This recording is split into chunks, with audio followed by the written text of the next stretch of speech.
이 시간에는 하나님께서 오늘 우리에게 주신 말씀 함께 봉독해 올려드리도록 하겠습니다. 오늘 주신 말씀은 사도행전 9장 19절 하반절에서 31절까지의 말씀입니다. 저와 함께 교독하도록 하겠습니다. 제가 먼저 읽겠습니다. 음식을 먹음에 강건하여 지니라. 사울이 다메섹에 있는 제자들과 함께 며칠 있을새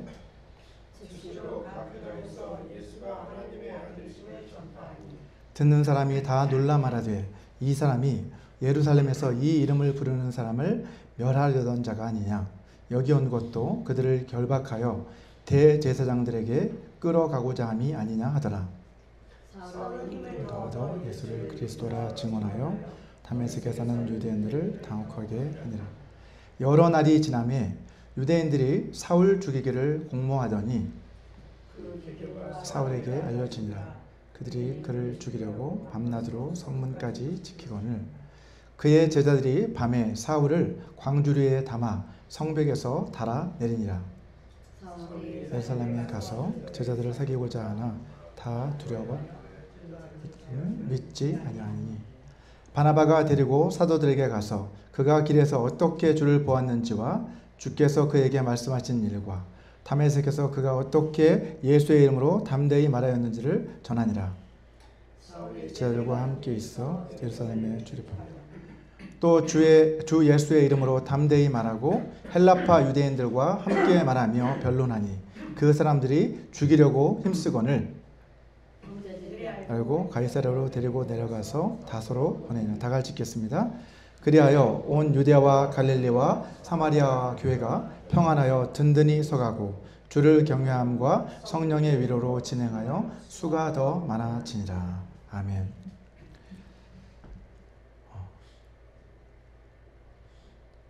도공이 아름다운 도자기를 만들 때 반드시 거쳐야 하는 그런 과정들이 있죠. 먼저 흙을 반죽하고 물레로 그 형태를 빚은 뒤에 그것을 가마에 넣어서 굽는 과정을 거쳐야 됩니다. 자, 처음에는 섭씨 800도 정도에서 초벌구이를 하고, 자, 그 다음에는 1200도가 넘는 고온에서 재벌구이를 합니다. 왜 이런 과정들이 필요한 걸까요? 아무리 정성스럽게 빚은 그릇이라도 뜨거운 불에 굽는 이러한 과정을 거치지 않으면 그 그릇은 쉽게 깨지고 부서지기 때문입니다. 높은 온도의 가마 속에서 구워진 그 그릇만이, 그 도자기만이 오래도록 사용할 수 있는 견고한 그릇이 되는 것이죠. 하나님께서도 당신께서 귀하게 쓰시려고 하시는 그러한 사람들을 준비시키실 때 이와 비슷한 연단의 과정을 거치십니다. 오늘 본문에 등장하는 사울이 그러했습니다. 다메섹 도상에서 부활하신 주님을 만났던 그 사울은 복음을 전하고자 하는 그 열정으로 가득 차 있었어요. 자, 그에게는 이미 복음을 전할 만한 지식도 있었죠. 그리고 능력도 있었습니다. 하지만 하나님께서는 그를 곧바로 사용하지 않으셨어요. 마치 도공이 도자기를 가마에 넣어 굽듯이 하나님께서는 그에게 아주 긴 연단의 시간을 그에게 허락하셨습니다. 자, 지난 시간에 우리가 함께 살펴본 것처럼 그리스도인들을 잡아 죽이기 위해서 살기가 등등했던 청년 사울은 다메섹으로 가는 그 도상에서 부활하신 주님을 만나게 되었고요. 아나니아라는 그러한 사람의 도움으로 이제 다메섹 교회의 교인들과 함께 지낼 수 있게 되었습니다. 사도행전 19절 하반절을 보시면 사울이 다메섹에 있는 제자들과 함께 며칠 있을새라고 기록하고 있죠. 자, 그런데 다음 구절인 20절을 보면 불과 며칠 전까지만 해도 그리스도인들을 박해하던 그 사울이 열렬한 복음 전파자로 변화되어져 있는 그 모습을 우리는 확인할 수 있습니다. 자, 그는 다메섹의 유대교 회당을 돌아다니면서 예수님이 하나님의 아들이시다라고 그렇게 전파했습니다. 자, 뿐만 아닙니다. 그는 예수님을 또한 하나님의 아들일 뿐만 아니라 예수님은 그리스도이시다라고 또한 그는 증거했습니다. 본문 22절 말씀이죠. 자, 이처럼 사울은 부활하신 예수님을 만난 뒤 며칠 지나지 않아 예수님이 하나님의 아들이시고 또한 예수님이 그리스도이시다라는 것을 그는 사람들에게 전파했습니다. 자, 이것은 우리가 기억하시겠지만 가이사랴 빌립보에서 사람들이 나를 누구라 하느냐라고 예수님께서 물으셨을 때 베드로가 했던 그 대답과 같은 대답이죠. 마태복음 16장 16절 말씀 우리 같이 한번 읽어보도록 하겠습니다. 시작. 시몬 베드로가 대답하여 이르되 주는 그리스도시요 살아계신 하나님의 아들이시니이다 라고 그가 대답했던 것을 기억합니다. 자, 예수님이 하나님의 아들이시다라는 것은 예수님의 하나님 되신 것, 예수님의 신성을 강조하는 것이고, 예수님이 그리스도이시다라는 것은 그분이 참 하나님이시면서 동시에 참 사람이 되셔서 우리를 구원하실 메시아로 우리 가운데 오셨다라는 것을 의미하고 있습니다. 자, 사울이 전한 이 메시지, 이 복음의 핵심은 무엇이었습니까? 그것은 예수님께서는 십자가의 죽으심을 통해 우리 죄를 대속하시러 오신 구세주가 되신다라는 것과, 또 그분은 죽음 가운데 머물러 계시지 않고 사망의 그 권세를 이기시고 부활하신 하나님의 아들이시다라는 그것이 바로 사울이 전한 복음의 핵심이었습니다. 자, 사울이 전하는 이 복음의 메시지를 듣고 다메섹에 살고 있었던 그 유대인들은 어떤 반응을 보였습니까? 오늘 본문 21절과 22절을 보니까 전에는 예수님을 믿던 그 사람들을 멸하려고 했던 그 청년이 어떻게 예수님을 그리스도다, 또 하나님의 아들이다 라고 그렇게 증거하는 사람이 되었는가 라고 이렇게 놀라면서 그들은 모두 다 당혹스러워했다라고 성경은 기록하고 있습니다. 왜 그들은 당혹스러워한 것일까요? 전에는 그리스도인들을 핍박하던 그 사람이 이제는 오히려 그들을 변호하고 복음을 증거하는 자로 변화되었기 때문입니다. 자, 여기서 우리는 아주 중요한 영적인 진리를 하나 발견하게 됩니다. 그것은 바로 우리가 아무리 훌륭하고 설득력 있게 복음을 전한다고 할지라도 듣는 사람들이 믿음으로 그것을 받아들이지 않는다면 결코 아무런 변화도 일어나지 않는다는 것이죠. 자, 부활하신 그리스도를 직접 만났고 복음의 핵심을 꿰뚫고 있었고, 또 사울의 전도를 받고 이제 그 말씀의 능력을 체험한 그들은 어떻게 반응을 했습니까? 다메섹에 있던 그 유대인들은 그 말씀을 듣고도, 그 능력의 말씀을 듣고도, 그 복음의 핵심을 듣고도 그들은 변화되지 못했어요. 왜냐하면 복음을 들었지만 그것을 믿고 받아들일 것인지 아니면 그것을 거부할 것인지는 각자의 선택에 달려있기 때문입니다. 자, 마태복음 22장에 보시면 예수님의 천국 비유가 나오죠. 자, 여기에 보면 이 비유는 우리에게 하나님의 뜻이 무엇인지를 분명하게 가르쳐주고 있습니다. 마태복음 22장 2절을 한번 보면 천국은 마치 자기의 아들을 위하여 혼인잔치를 베푼 어떤 임금과 같다라고 그렇게 시작하고 있습니다. 이 비유에 나오는 임금은 종들을 보내서 사람들을 아들의 혼인잔치에 초대합니다. 하지만 처음에 청함을 받은 그 사람들은 다 주인의 청을 다 거절합니다. 그리고 결국은 잔치에 오지 않죠. 심지어 그들은 주인이 보낸 종들을 잡아 모욕하고 죽이기까지 합니다. 자, 그러자 임금은 아주 노하여서 군대를 보내죠. 그리고 그들을 진멸하고 다시 종들을 다시 거리로 보내서 나가서 너희가 만나는 모든 사람들을 다 잔치에 초대하라 라고 그렇게 명을 내립니다. 마태복음 22장 10절을 보면 종들이 길에 나가 악한 자나 선한 자나 만나는 대로 모두 데려오니 혼인잔치에 손님들이 가득한지라 라고 그렇게 말씀하고 있어요. 자, 이것이 바로 하나님께서 종들인 우리에게 맡기신 사명이라는 거죠. 우리의 역할은 뭐예요? 그 사람이 악한 사람인지 아니면 선한 사람인지를 가려가면서 초대하는 것이 아니라 만나는 사람 누구나 다 이 천국 잔치로 초대하는 것, 그것이 바로 우리에게 주어진 복음 전파의 사명이라는 거예요. 자, 하지만 14절을 보시면 예수님께서는 청함을 받은 자는 많되 택함을 입은 자는 적다라고 그렇게 말씀하고 계십니다. 천국 잔치에 초청을 받는 그러한 사람들은 많겠지만 그 초청에 실제로 응하는 사람들은 많지 않을 거란 말이죠. 그리고 더 나아가서 실제로 그 잔치에 들어오는 사람들은 더 적을 것이라는 말씀입니다. 오늘 본문의 이야기도 사실은 이 비유의 내용과 비슷하게 전개되어져 가는 것을 우리는 오늘 말씀을 통해 확인할 수 있습니다. 자, 변화를 받은 사울이 각 회당에서 복음을 전하면서 유대인들을 천국잔치로 초대하려고 했어요. 그죠? 그렇게 초청을 했습니다.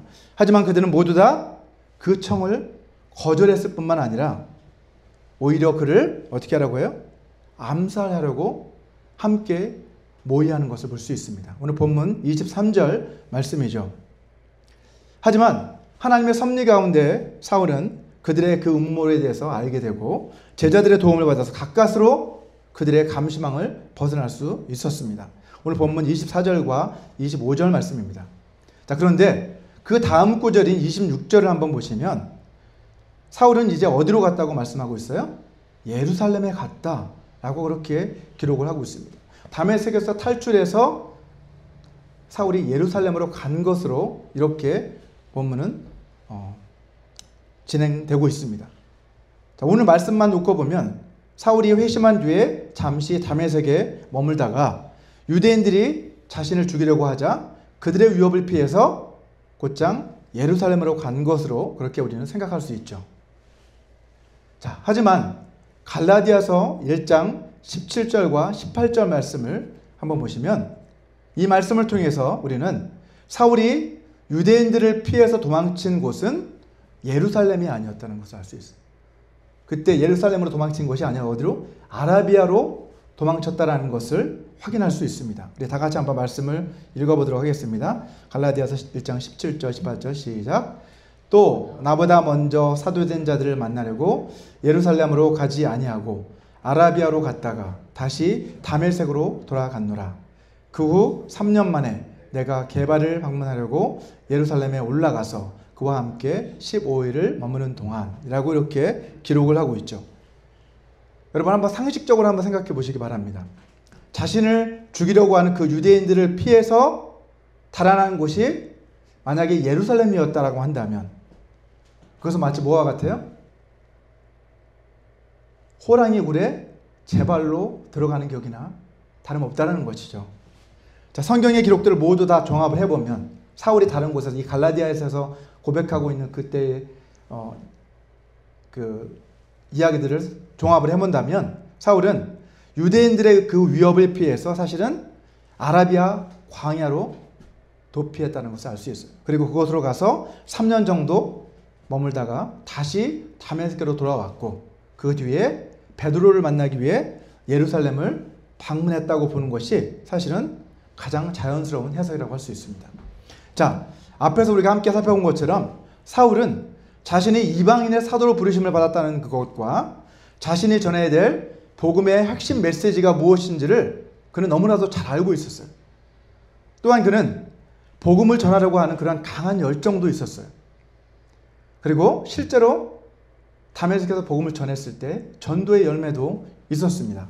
본문 25절 말씀을 한번 보시면 사울이 유대인들의 감시를 피해서 다메섹을 빠져나갈 수 있도록 도와준 사람들이 있었죠. 그들은 누구였습니까? 그의 제자들이라고 이렇게 성경은 기록하고 있습니다. 누구의 제자들입니까? 사울의 제자들이었다는 것이죠. 예. 이처럼 사울은 주님을 만나는 그러한 특별한 체험을 가졌던 사람이었어요.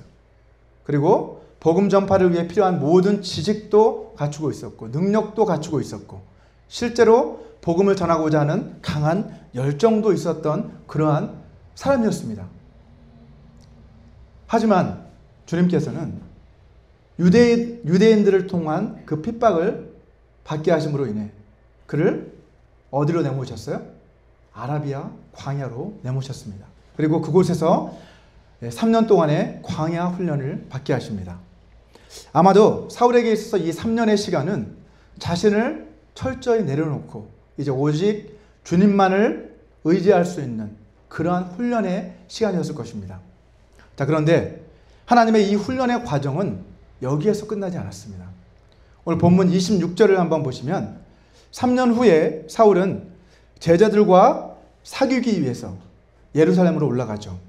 자, 제자들을 사귀고자 하나라고 이렇게 말씀하고 있는데 여기서 사귄다는 것은 뭐예요? 우리가 생각하는 그런 사귐이 아니라 그리스도 안에서 누리는 하나됨, 그러한 하나됨의 교제를 말하는 거죠.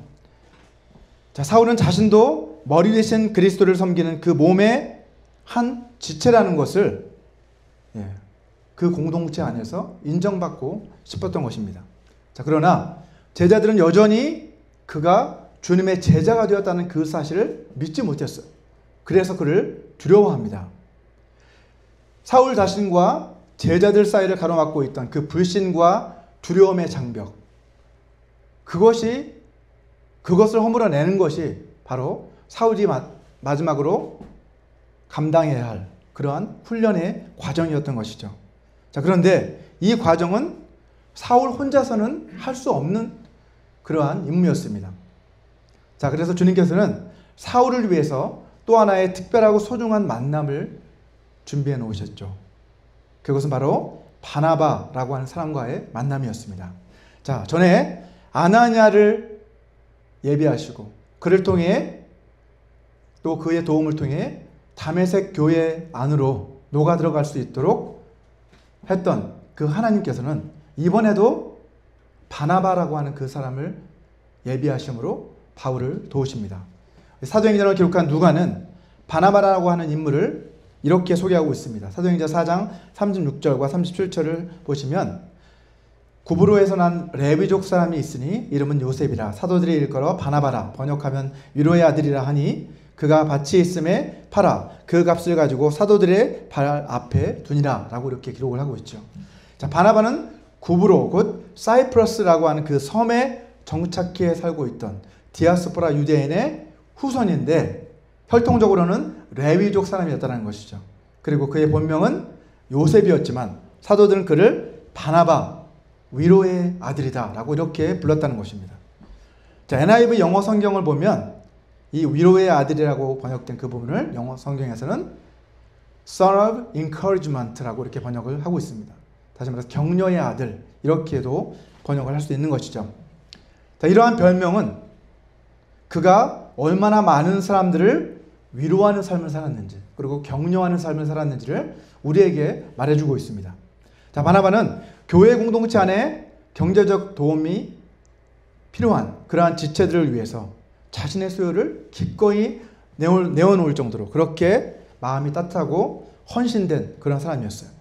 뿐만 아니라 사도행전 11장 24절을 보시면 바나바에 대해서 이렇게 기록하고 있습니다. 바나바는 착한 사람이요 성령과 믿음이 충만한 사람이라 이에 큰 무리가 죽게 더하여지더라 라고 성경은 증언하고 있습니다. 바나바 역시 아마도 사울이라고 하는 그 사람이 얼마나 악명 높은 그러한 인물이었는지를 잘 알고 있었을 거죠. 그렇지 않습니까? 다른 제자들처럼 그에게도 분명 이 사울에 대한 두려움이 있었을 것입니다. 하지만 그는 성령과 믿음이 충만한 사람이었기 때문에 하나님께서 자기 자신을 통해서 이루려고 하시는 그 뜻이 무엇인지를 그는 분별할 수 있었던 것입니다. 그래서 그는 기꺼이 사울과 다른 제자들 사이를 이어주는 다리가 되어주기로 결심합니다. 자, 하나님께서는 예루살렘 교회 그 공동체로부터 외면당하고 있던 이 사울을 위해 바나바를 보내주신 거예요. 자, 그리고 바나바로 하여금 사울이 어떻게 주님을 만났는지 그리고 주님께서 어떻게 그에게 사명을 주셨는지 그리고 다메섹에서 그가 어떻게 예수님의 이름으로 담대하게 복음을 증거했고 열매를 거두었는지를 대신 대변해주는 대변자로 그는 나서게 됩니다. 자, 예수님이 하나님과 우리 사이에 중보자가 되셨던 것처럼 이 바나바라고 하는 사람은 사울과 그 다른 제자들 사이를 이어주는 그러한 다리의 역할을 해준 것이죠. 자, 그렇게 했을 때 어떻게 되었습니까? 보면 28절과 29절을 보시면 이 바나바의 도움을 통해서 사울은 결국 예루살렘 교회 공동체 안으로 드디어 녹아 들어갈 수 있었어요. 자, 그리고 예루살렘에서도 전과 같이 다메섹에서 했던 것처럼 담대하게 복음을 증거할 수 있었다고 성경은 기록하고 있습니다.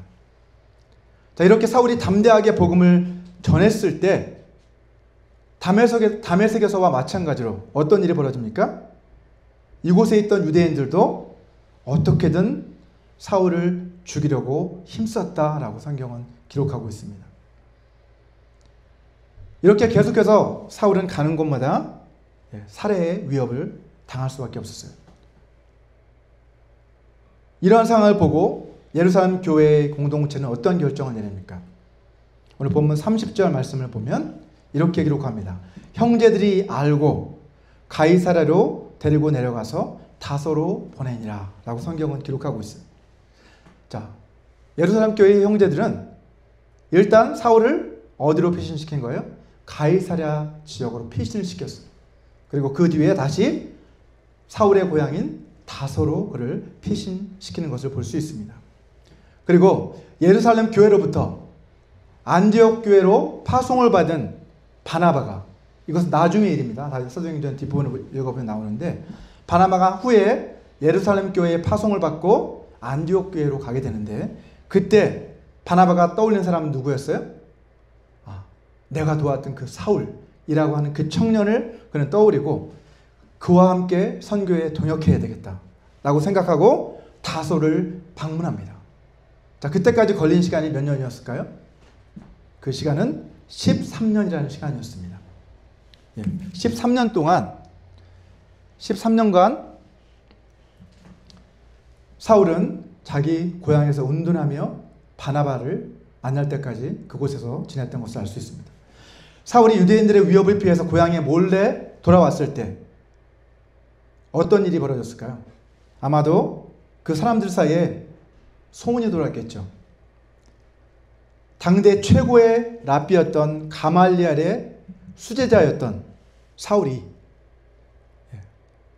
전도 유망한 그 사울이 어느 날 갑자기 이단 종파에 빠져서, 이단 종파였던 그리스도교에 빠져서 이제 어떻게 된 거예요? 도망자 신사가 된 거예요. 도망자 신사가 돼서 이제 다시 고향으로 돌아온 것입니다. 이전에 다소 사람들은 아마도 이 사울이라고 하는 청년을 생각할 때 아주 뛰어난 청년, 우리 마을의 자랑거리, 뭐 이렇게 생각했을 것 같아요. 하지만 이러한 이단 종파인 그리스도교에 빠져서 돌아온 그 청년의 모습을 보고 많은 사람들은 혀를 내둘렀을 것입니다. 이처럼 사울은 이방 선교를 위해서 하나님께서 택하셨던 특별한 그릇이었지만 하나님께서 그를 이방인의 사도로 세우시기까지 그는 아라비아 광야에서 3년을, 그리고 자기 자신의 고향으로 돌아가 13년을 기다려야만 했습니다. 자, 그런데 또 한 가지 흥미로운 점은 오늘 본문 마지막 구절입니다. 우리 같이 말씀을 한번 읽어보도록 하겠습니다. 시작. 그리하여 온 유대와 갈릴리와 사마리아 교회가 평안하여 든든히 서가고 주를 경외함과 성령의 위로로 진행하여 수가 더 많아지니라 라고 성경은 기록하고 있어요. 여러분, 복음 전파를 위한 뛰어난 지식을 갖추었고 또 능력도 가졌고 복음 전파를 위한 열정도 가졌던 그 청년, 그렇게 모든 것이 다 준비되었던 것처럼 보였던 그 사울이 유대인들의 그 위협으로 인해서 자신의 역량을 한번 제대로 발휘해보지도 못하고 고향으로 내려가서 은둔 생활을 해야만 했죠. 우리가 보기에는 왜 그랬을까? 하나님이 그를 도우셨다면 더 큰 능력의 종으로 사용할 수 있지 않았을까? 젊었을 때부터. 하지만 성경은 뭐라고 기록하고 있습니까? 그리하여, 그로 인해서 사울이 그곳을 떠나 고향으로 내려가 은둔함으로 인해서 온 유대와 갈릴리와 사마리아 교회는 평안하여 든든히 서가고 주를 경외함과 성령의 위로로 진행하여 수가 점점 많아지고 부흥했다라고 성경은 기록하고 있어요. 참으로 이상하지 않습니까? 이 구절을 통해서 하나님께서는 우리에게 무엇을 가르쳐주고 계시는 걸까요? 교회의 부흥과 성장은 결코 사람에게 달려있지 않다는 것. 그것은 바로 하나님의 역사를 통해서만 이루어질 수 있다는 것을 분명하게 이 구절은 우리에게 가르쳐주고 있습니다. 여러분, 인간적인 생각으로는 하나님 나라의 큰 일꾼이었던 이 사울이 3년간 아라비아 광야에서 숨어서 지내고, 또 그것도 모자라 13년간 고향인 다소에 내려가 은둔 생활을 한 것은 하나님 나라 전체적으로 봤을 때 큰 손해이자 시간 낭비가 아닐까라는 그런 생각이 우리는 들 수밖에 없습니다. 우리는 이러한 기다림의 시간이 없이 만약 하나님께서 그를 처음부터 사용하셨다면 하나님 나라의 복음이 더 빨리 더 효과적으로 그렇게 전파되지 않았을까라는 그런 생각을 할 수도 있습니다. 하지만 이것은 모두 다 인간적인 생각이라는 것이죠. 자, 하나님께서 사울을 이렇게 연단의 긴 시간을 통해 그를 연단시키신 이유는 이 과정을 통해 하나님께서 쓰시기에 합당한 그 그릇으로 그를 빚으시기 위함이었습니다. 아마도 사울은 이러한 기다림의 시간을 통해서 자신이 얼마나 연약한 존재인지를 깨닫게 되었을 것입니다. 그리고 주님 앞에 더 겸손해졌겠죠. 또한 그는 이러한 기다림의 시간을 통해서 오래 참을 수 있는, 그리고 자족할 수 있는 그러한 법을 터득할 수 있게 되었을 것입니다. 또한 이 기다림의 시간은 그에게 있어서 자신을 비워내고 이제는 예수 그리스도로 채워나가는 비움과 채움의 시간이었을 것입니다. 자, 여러분들 가운데도 이러한 기다림의 시간을 지금 보내고 계신 분들이 혹시 계실지도 모릅니다. 여러분, 신분 문제가 해결되기를 기다리는 그러한 분들도 혹시 계실 수 있고, 자기 자신이나 사랑하는 그 사람의 건강이 회복되기를 기다리며 기도하시는 그런 분들도 계실 겁니다. 또한 가족들이 구원받기를 기도하면서 그렇게 기다리는 분들도 계실 거고, 직장 문제나 이사 문제를 놓고 간절히 기도하면서 하나님의 때를 기다리고 계신 분들도 여러분들 가운데 계실지 모릅니다. 자, 그런데 그 기다림의 시간이 점점 길어지면 우리는 어떤 생각이 듭니까? 혹시 하나님께서 나를 잊으신 건 아닐까? 혹시 하나님께서 나를 외면하시는 건 아닐까? 라고 하는 이러한 불안감이 우리에게 밀려오기 쉽습니다. 하지만 하나님께서 우리에게 뭐라고 말씀하십니까, 여러분? 사도 베드로를 통해서 주님은 우리에게 이렇게 말씀하십니다. 우리 다 같이 베드로전서 5장 6절 말씀을 같이 한번 읽어보도록 하겠습니다. 시작. 그러므로 하나님의 능하신 손 아래에서 겸손하라. 때가 되면 너희를 높이시리라. 라고 주님은 우리에게 말씀하십니다. 우리 인생에 있어서 여러분, 기다림의 시간은 결코 시간 낭비가 아닙니다. 이 기다림의 시간은 하나님께서 우리의 모난 부분을 깎아내시고 우리의 부족한 부분을 채워주시는 시간입니다. 또한 이 기다림의 시간은 훈련을 통해서 우리를 성숙한 단계로 이끄시는 그러한 연단의 시간입니다. 이런 의미에서 이 기다림의 시간은 우리 믿는 자들에게 주신 하나님의 놀라운 축복이고 또한 선물이라고 할 수 있겠죠. 여러분, 노아가 하나님이 물로 세상을 심판하실 때까지 120년을 기다린 것처럼, 또 아브라함이 하나님의 약속이 이루어지기까지 25년 동안을 기다렸던 것처럼, 사울이 이방인의 사도로 세워지기까지 16년의 세월을 기다렸던 것처럼 우리도 하나님을 겸손히 하나님의 그 때를 기다리는 그러한 삶을 살아가야만 합니다. 저와 여러분 모두가 겸손히 주님의 뜻을 구하며 주님의 때를 기다리는 그러한 복된 삶을 살아가게 되시기를 주님의 이름으로 축원합니다. 우리 이 시간 오늘 주신 이 말씀을 기억하면서 다 같이 기도하는 시간을 갖기 원합니다.